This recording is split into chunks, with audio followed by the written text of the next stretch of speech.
Hey everyone, thank you for joining us for another What to Stream with myself, Lupe, and Morgan. We're going to be talking about what's new this week that you can watch on streaming platforms. Yes, very How excited. are you, Morgan? Good stuff. I'm good. Yeah. Good. Happy Wednesday. Well, Thursday by the time this airs. Thursday by the time you see this. Hello from the past. Hello from the So yes, I would love to start with a movie that I saw last week. And full disclosure, the director of this movie, he is a 26-year-old filmmaker and skateboarder and entrepreneur. And he's also one of the directors that the company that I work for represents.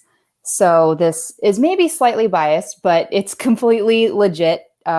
This is a movie called North Hollywood, and it is the directorial debut of Mikey Alfred.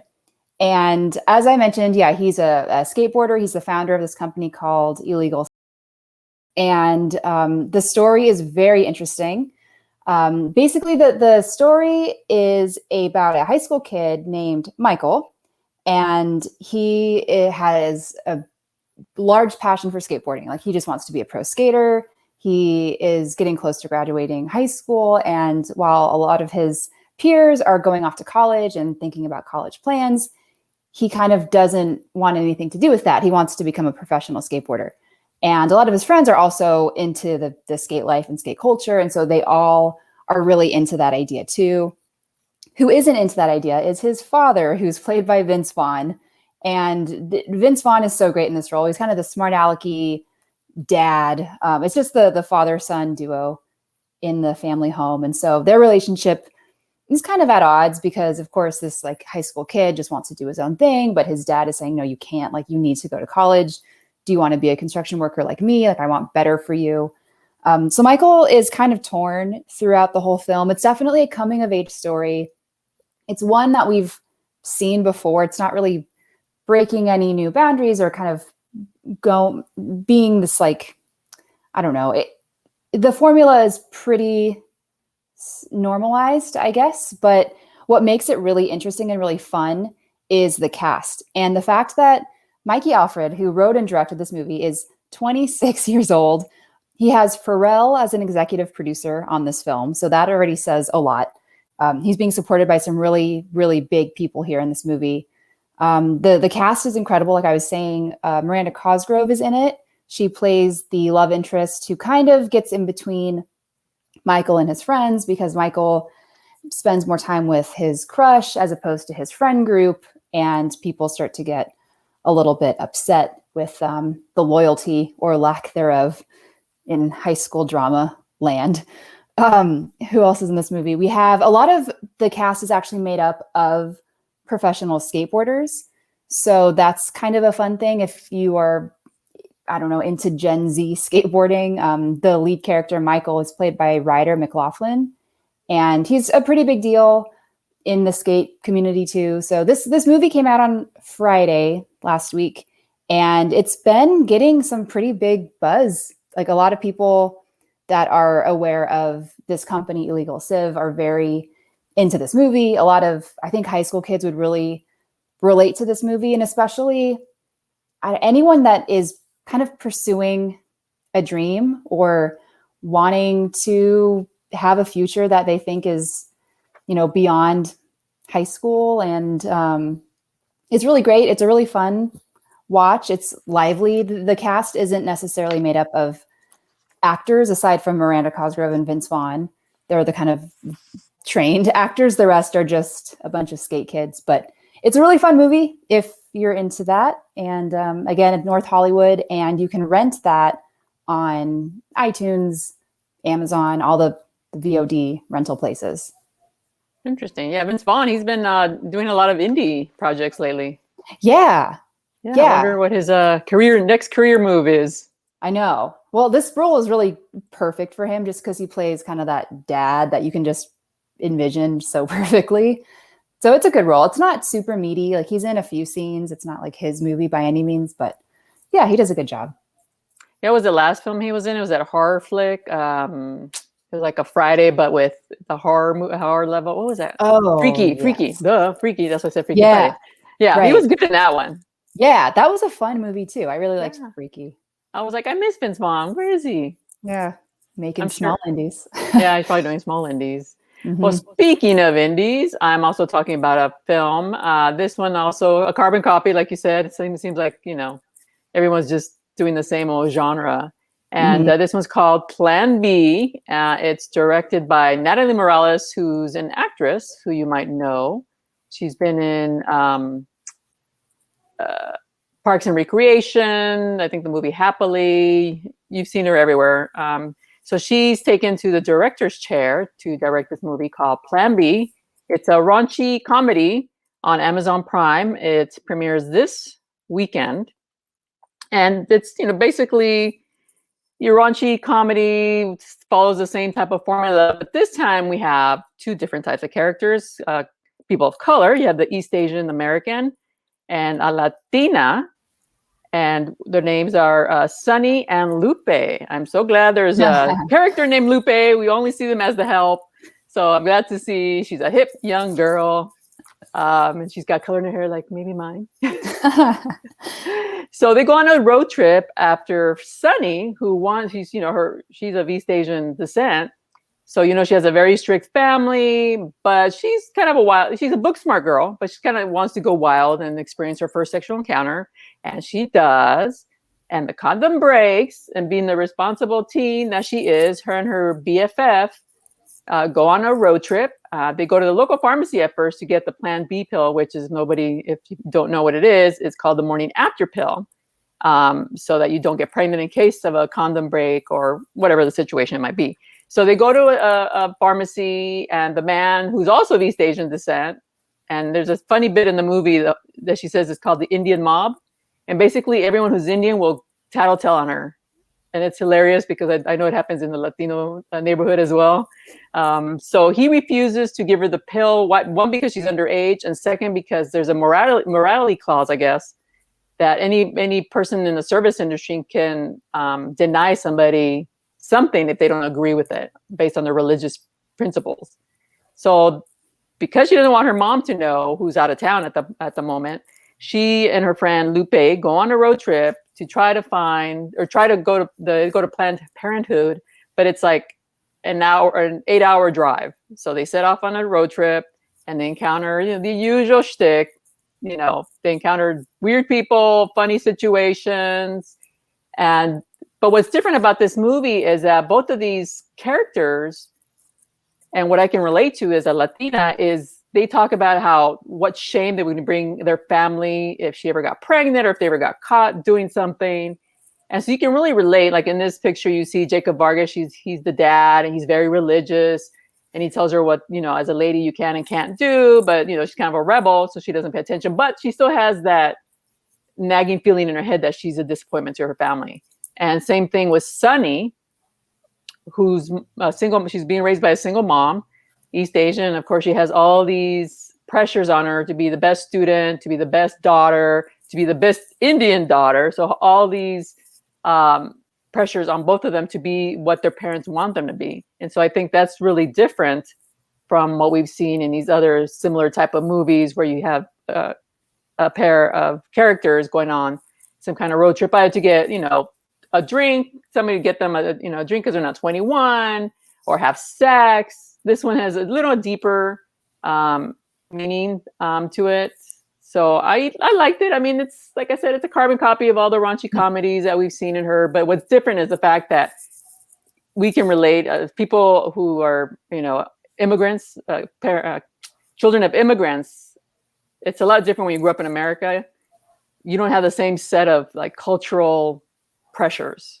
And so they have to deal with that in the movie. So that's what I liked about it. The banter is really, really good. Like I mentioned, Natalie Morales. And if you're a fan of her, she always improvises on her projects. And I could tell like some of the lines were hers. So that's what I like about her as an actress, is that she always comes up with these witty lines and banter. And you can really see that influence on with the two girls here, because they said they did improvise on set.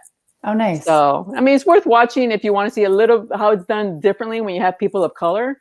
because there are different implications, like whatever your family imposes on you. So I think you see that. I think you saw that a little bit of that too in what's the soccer movie? Beckham, Bend It Like Beckham. Oh, right. Wow. Yeah. Yeah. So if you like that movie, you'll probably like this movie because it's kind of the same topic. Like you want to be American in a certain way, but you can't because you have all these pressures from your family to be a certain way. You have to be very proper and blah, blah, blah. So I think that's what sets it apart from all these other raunchy comedies is that you have this cultural implications with their decision making.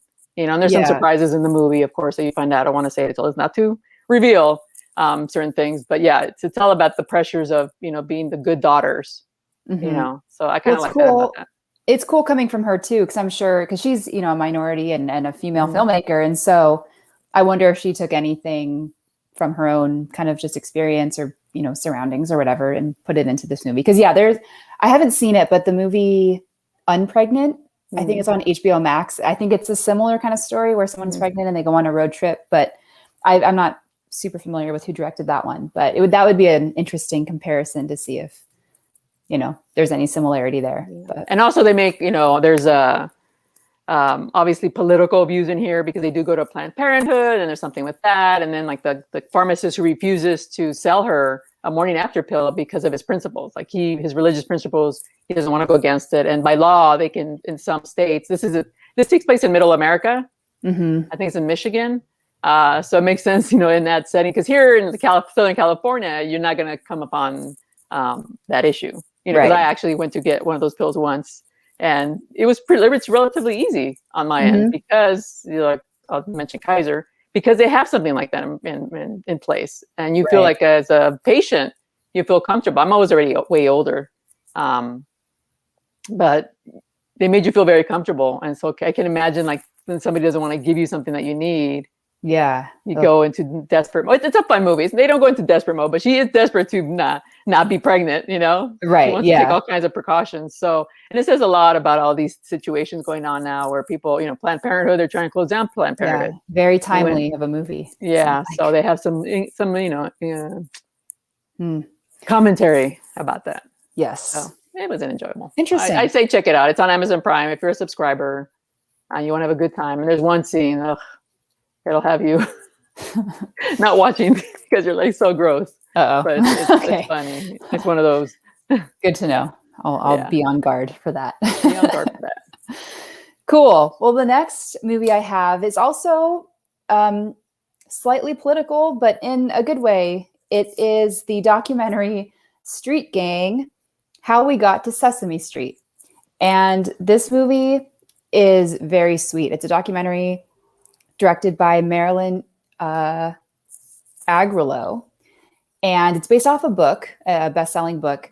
And the film basically chronicles the history of Sesame Street and the artists and the writers, producers, and educators who all created it. It's about an hour 47.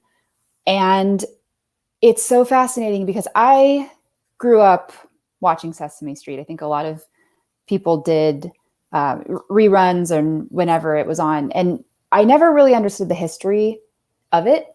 But what's so fascinating to discover in this documentary is that this show was created to help teach basic educational skills like reading and counting to impoverished inner city Black and minority communities, especially children, when nothing had ever been put out for them before.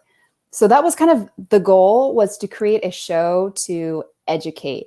Whereas all these other shows that were out at the time were just to keep kids busy and overstimulate. And even today, like with so many shows out aimed at kids, that's just incredible animation and incredible kind of artistry there, but it's maybe overstimulating their brains. And Sesame Street was so slow. Like you would just say the alphabet and count to 10, and it was kind of mocked too because of that, but it really just was an even playing field for so many kids. And it helped parents raise their kids in a sense, and just hearing from producers and people that were involved and some of the voice actors in this film talking about how they made such an impact. And they didn't know when they set out to start Sesame Street that it would have that it would be a cultural phenomenon. And so that was kind of surprising, but it makes sense that it is, because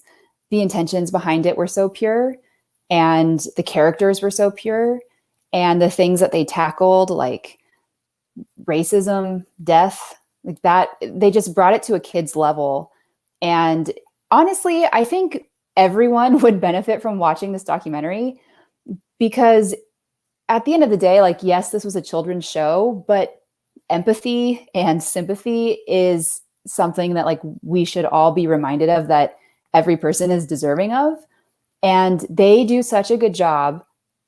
And this content is timeless too. Like, you can put on a Sesame Street episode now and play it for a kid, and the content would still be the same. Like, this stuff will never age out of existence. And so that's what's really cool. This documentary is such a feel-good watch. I highly recommend it. It's very, very sweet. And it'll just kind of leave you inspired and like, okay, cool. There's so much content out there, but we want content that's both engaging, fun, and proactive, and like helping raise better people and kinder people.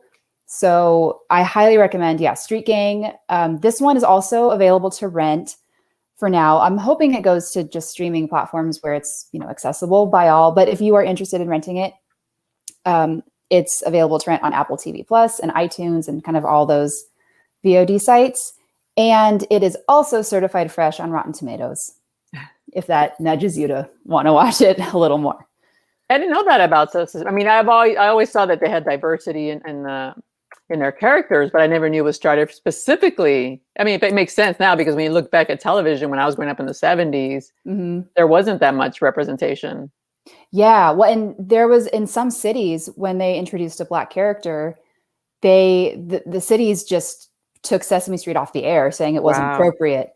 And they had to fight their way back on cable to be like, no, this is a makeup of the United States. Like, we're all, different. And this is, you need this. Like, the reason why you want to cancel this is exactly why you need this on your show or on your channel. That's funny, that the story you were telling me. I had recently read that Betty White, when she had her variety show, she invited the first Black musician, and stations across the country took her off because of that. In the it's wild. 50s, 60s. And I was like, whoa, I love Betty White even more, because she took, she brought on a Black musician, regardless of, she didn't care that she would be taken off the air in some cities. But the fact that that even happened, the fact that it happened in Sesame Street, it's amazing. Yeah, it's really, really fascinating. And just, it makes you feel good too at the end of the day, and just wanting to keep that show around for a long time, whether it's reruns or, I don't know. And in any way you can, just to, Weren't they going to disband or not give it funding for the government? It's government funded, right? Yes. I don't know exactly the outcome of that. But I know that was in talks for a while. I think that always is, because it is like a government thing, or PBS, or it's just always kind of in flux. But I would be very shocked if that just went away forever. I know some Good Samaritans would swoop in. And I think it was during the last administration they were talking about getting rid of it. I'm like, what? Well, it's like a staple. There you go. Hopefully it's still around. I don't know. I don't have kids, so I have no idea. Yeah, same. But my mom's a preschool director, so I know she's very familiar with the content being targeted at young kids 2 to 4, and Sesame Street is still kind of around and people watch it still. So that's cool. Oh, wow. Yeah. Well, on the opposite end of that spectrum, I'm going to be talking about fiction, thank God, The Handmaid's Tale. And the reason I'm talking about it is because I know a few people had stopped watching it because a lot of people were frustrated with the show, because June was given an opportunity to escape Gilead like twice or 3 times, I think, with last season. And she chose to stay in Gilead to save her daughter, Hannah. So I remember reading on Twitter that people were really upset because even I was like, just freaking go and work out of Canada to try to get your daughter back. So the reason I'm covering it for this season 4, premiered in April. We are now on episode 7. She is finally in Gilead. So all you people who gave up on her, she's back in Gilead. Episode 7, really, really good. She is having some serious PTSD. She doesn't know how to react to being out of Gilead. That's what, her last few years has been her fighting to get out. And so now she's back with her husband, Luke. Things are very strange. At one point, she's sort of, I don't know if you call it rape, but she gets on top of him and tells him to be quiet because he's thinking, what the heck's going on? And she just lets out frustration. And so it's a really good episode. I suggest if you stopped watching it because you were frustrated that June was just getting too reckless and staying in Gilead. And last season, I know I stopped watching. I think I watched the first 4 or 5 episodes and I just skipped straight to 10 because June was just becoming a little too reckless. She had this sense that she was invincible. And, being in Gilead, not everybody else had that same. Their fate was, if they spoke up, their fate was pretty much done for. So I suggest coming back to it. The first couple episodes is her trying to escape, and they're really compelling. So it's very different this season 4. I think it's a very different vibe versus the last 3 seasons where she's just trying to fight with all her will to get out. And so this season is kind of a breath of fresh air. So I would suggest watching it if you were a fan and you want to come back to it. If you're brand new to the series, there are 4 seasons. I would suggest the first 2 are really good. And if you're not familiar with the show, it's based on Margaret Atwood's 1985 book by the same name. It's a dystopian tragedy. In the show, they have sort of the second American Civil War, where this totalitarian society set up by men subjects women called handmaids to pretty much slavery, but childbearing slavery. So June is one of the women who is brought in, basically raped by men because their wives couldn't have children. So they're trying to repopulate the United States, but they're using women as slaves to procreate. So it's it's kind of a screwed up type of, dystopian society. So it is hard to watch. The first 2 episodes are really hard to watch. Like I mentioned, if you were a fan of the show and you want to come back and revisit it, I would suggest just going straight to season 4. It's really, really good, in my opinion. And it's just so good to see at this point because I've been frustrated myself watching the last 3 seasons. So, and then as a tease, June faces off with Serena. It's a really good scene and just changes her mindset. So I'm interested to see episode 8, where she goes from there because she comes in suffering from PTSD and all of a sudden she has this turnaround where she's almost enraged because Serena is pregnant with her child. And as in the show, no, she couldn't get pregnant for the longest time. And now that they're in Canada under house arrest, she becomes pregnant, and that enrages June because she put June through hell trying to impregnate her to give her a baby. And now the fact that she's pregnant with her own baby, June wants her to suffer like so badly. June is hell-bent on making this woman suffer. Like the tables are turned. Yeah.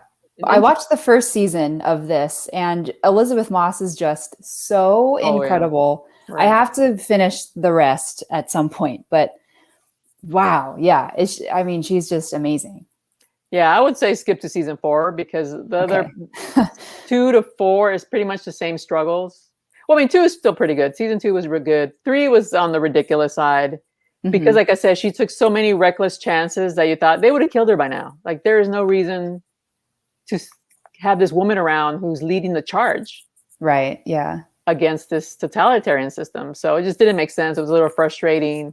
And so I just skipped to episode 10 just to see where they're going to be at, just to be prepared for season 4. And there's one more season. Season 5 is going to be the last season. Nice. So luckily, that's why they probably got her to Canada so she can fight from Canada. So I think it's different now. It's like a different vibe. So, and her struggle to get out too. That's the first 6 episodes. It's really compelling for her trying to fight tooth and nail. And you see her like progression into even getting much tougher, kind of like a warrior level. Mm-hmm. Nice. Cool. There you go. Adding it to the list. So what's up next for you? Growing list. All right. So list. the last little fun thing I have is a short film that's kind of a branded content piece, but I thought it was so strong that I really wanted to talk about it today. And this is from the company Beats, like by Dre, the headphone company. But it's a short film called You Love Me. And that's directed by Melina Matsoukas, who has directed things like Queen and Slim. She's done a bunch of commercials and like music videos. And she's just a very cool, confident director. And this film is very timely. It was made after the passing and killing of George Floyd almost a year ago, or a little over a year ago at this point. And it tackles the question, which kind of, there's no answer to it, but it says, you love Black culture, but do you love me? And in it, there's a lot of, vignettes of just different people, different Black people at home in their yards doing just everyday normal activities, but shining a light on the fact that society for so long has kind of appropriated Black culture, but can also discard Black culture in the same sentence. And it's a really, really powerful short. It's 2 minutes long, so anyone can watch it at any time very quickly, but it does leave a lasting impression. This has gone viral since it came out last year, and it's won countless awards. And Melina, the director, because of this, she is the first woman of color and just woman in general to receive the DGA, like Directors Guild Award last year, because this was so powerful and the visuals are so striking. It features some also like recognizable names. If you're familiar with Naomi Osaka, an athlete, Lil Baby, Bubba Wallace, an athlete. No, that's not. I don't think I had a picture of her in the still. But in this scene, actually, the girl on the screen right now, she was doing her hair and her nails and her putting in like finishing touches on her makeup. And it's very interesting because I know a lot of topics of conversation recently has been just TikTok trends and people doing dance moves that have been created by Black content creators without getting properly credited. And so that's kind of been up in the air right now of like, we need to make sure that we credit the original artist and not just the person who is getting the most attention for something because of the way they look and because they like fit the status quo of what a popular TikToker should be. So it's kind of heavy, obviously, but it's a conversation that should be had. And it's really interesting. It just kind of makes you think like, oh yeah, that's a good point. Like we as a society, can do better. And I think we're making strides in doing better. But this, an amazing, it is, I guess, technically an ad, but it feels like so much more than an ad. There's no headphones in the thing. It's just like a visually stunning 2-minute short film. So that is available for free to watch on YouTube, or if you go to beatsbydre.com, it's on their website too. It's basically just like a love letter to the Black experience and the Black community. Yeah, some of the themes you talked about sound like Get Out, because that's what Get Out basically was about. Like, exactly. Yeah, it is like Get Out. Yeah. The short film version.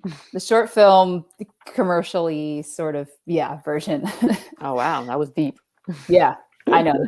I ended it on a deep note this time, but it's really good. Oh, it's good. I want to go, I'll go check that out, especially because it's a short film. So yeah, 2 minutes max. Oh, wow. All that said, it's so powerful when you can say that in like 2 minutes. Exactly. That must be the hardest thing to do, is to capture the essence or capture what you're trying to say in 2 minutes. Yeah. Well, and also real quick, it was written by Lena Waithe, who did Master of None. So she wrote the words, and the music was composed by Solange. So Beyonce's sister and an artist in her own right, incredible artist. So the three women of color also being at the helm of this makes it even that more impactful. Wow. Yeah, we have a lot of female directors on this show today. Yeah, I like it. Well, my next one is an oldie but a goodie. Also, a woman director, Catherine Bigelow, directed Blue Steel with Jamie Lee Curtis in 1990. Do you remember that movie? Yes, I do. It's been a while. It's been a while. Well, some of you want to refresh your memory like I did this past week. My husband actually found it on Vudu. It's for free. You have to watch some ads. But I'm like, yeah, let's watch it. I think I liked it. I don't remember. It was too long ago. So basically this is a Catherine Bigelow movie. I'm a big fan of Catherine Bigelow. She is the first woman who won the Academy Award for director. That was for, what movie was that for? That was for The Hurt Locker. I want to say Zero Dark 30, but that's one of my favorite movies, but it wasn't for that. She's also done Strange Days, the cult vampire flick Near Dark, Point Break with Keanu Reeves and Patrick Swayze. And so she directed this with Jamie Lee Curtis. She plays an NYPD rookie cop. And the first opening scene, you get a sense of what's gonna happen in this movie.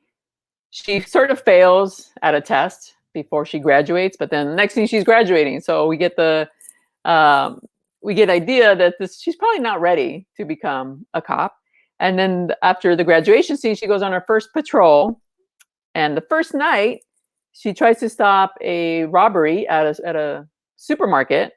And she ends up unloading her gun onto the robber, played by Tom Sizemore. Was surprised to see him in this one. And of course, she's put on suspension because and the gun cannot be found at the scene. The reason is because Ron Silver, who also stars in it, he's a bit of a psycho. He took the gun because the gun fell right in front of him when she shot the perpetrator. And so he steals the gun and he goes on a rampage, shooting people at night. For some reason, him watching Jamie Lee Curtis unload her gun inspired him for some unknown reason. Well, he has probably some mental issues to use that gun to kill others. And he starts to stalk her. And she becomes a little paranoid. She doesn't lay down and become the victim.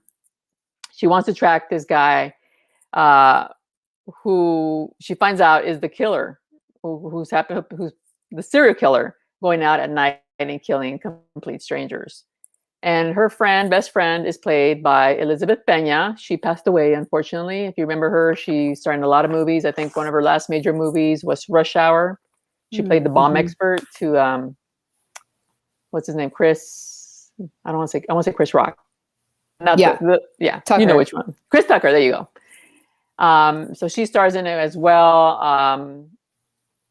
And it's a really good movie. It's a typical action 90s movie. What I really liked about the movie, revisiting it, is that you could have substituted a male in this situation.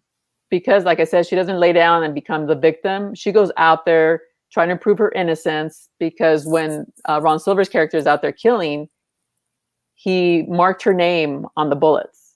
So now she's the target of the investigation. But of course, it wouldn't make sense to be the perpetrator because her name is on so it's like a calling card. But yeah, so not only is she suspended, but she's also now a suspect. So she's determined to find out who this person is, and then eventually she finds out. Here's Catherine Bigelow, who's the director. She also co-wrote it with her Near Dark writer, Eric Red. He also wrote The Hitcher. That was also another good movie, I think, back in the 90s. And the other stars are Clancy Brown, a young Clancy Brown, Richard Jenkins, Louise Fletcher. And it's a pretty good movie. I enjoyed it.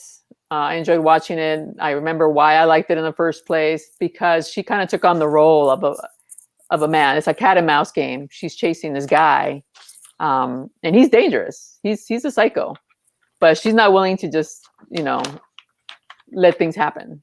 So I like that about the movie, that they didn't treat her like they usually do with women characters, is they wait around for the killer to come around.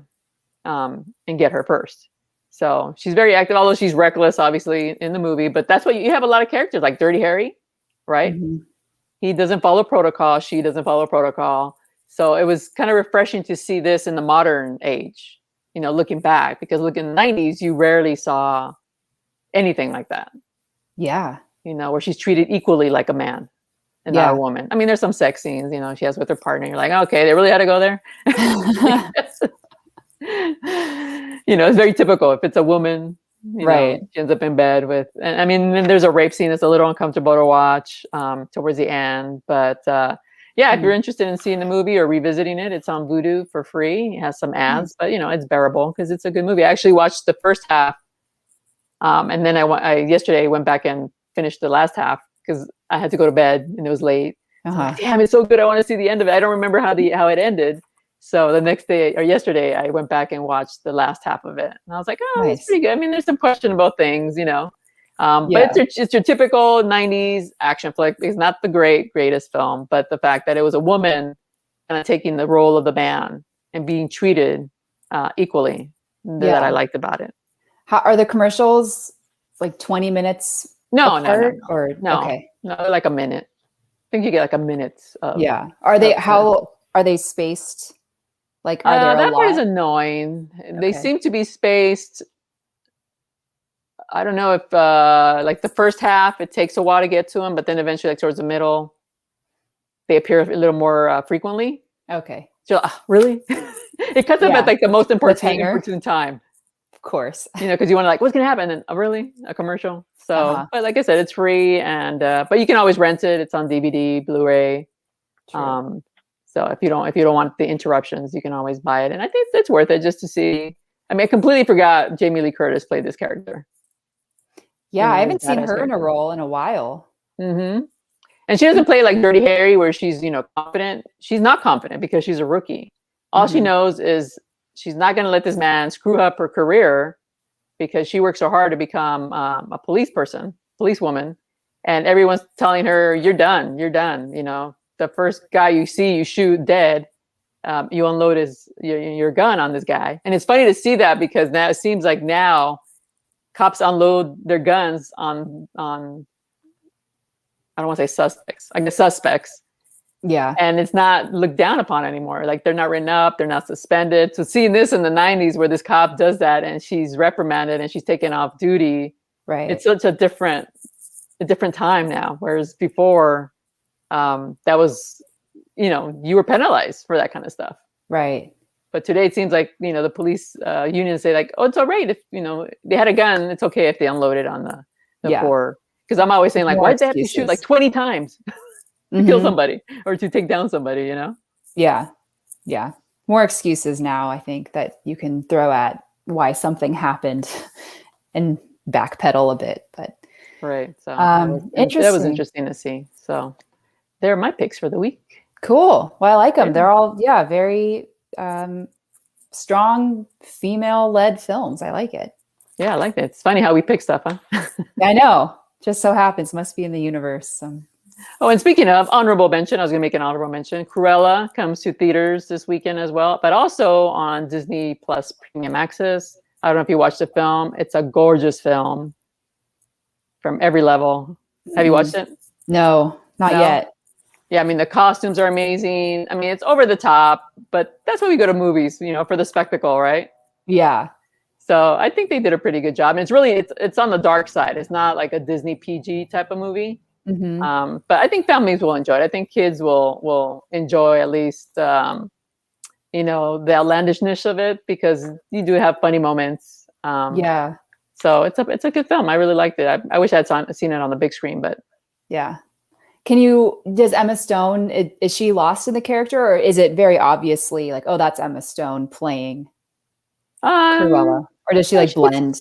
She gets lost in the character. Mm-hmm. The posh accent throws me off a little bit because you're watching Emma Stone. You're like, she's not British. Yeah, that's kind of from the trailer. I was like, it's Emma Stone playing this, but. Yeah, I mean, that's a little noticeable, but I think that's just us. Yeah. Knowing that she's not British with that posh accent. And the posh accent with her and Emma Thompson and some of the other characters, it gets a little annoying. in contrast to her henchman has a Cockney accent. I love Cockney accents. I don't know why. Those are fun. Yeah, those are fun. So the posh accent gets to be a little too much. But it's the outlandishness of the whole thing. The costumes are just extravagant. It's like a Met Gala. Right. But there's a punk rock vibe. If you're a fan of the Sex Pistols and David Bowie, you see so much of the influence in that.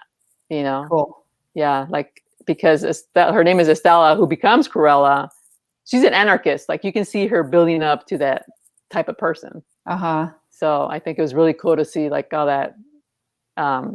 All those influences in the movie. So if you're into like that kind of music and that scene, that punk rock scene, I think you'll enjoy it. If you're not, you might not get the references. Like where they get that kind of stuff? They totally took like Sex Pistols artwork from their album. Oh, funny. Yeah, they used that like in some of the costumes and some of Cruella's makeup and hair. You can totally see like the influences. So if you're not Sex Pistol fans, you won't remember the album covers. If you are, you'll see that influence on a lot of the below the level kind of stuff. Right. Nice. Yeah. Cool. Good to know. Yeah. All right. Well, I think next week I will be not here. So Megan and Morgan, you're going to have a different co-host. A mystery co-host. Mystery co-host. So tune in next Thursday to see the mystery co-host. Yes. Cool. And in the meantime, if you have suggestions that you think we should watch and review, leave a comment or tweet us or find us on Instagram at our handles here. And we will check out your recommends. Looking forward to it. So I'll see you, Lupe, in 2 weeks. In 2 weeks. See everybody else and take care. All right. Bye. And now we have to wait some time so I can go find the video.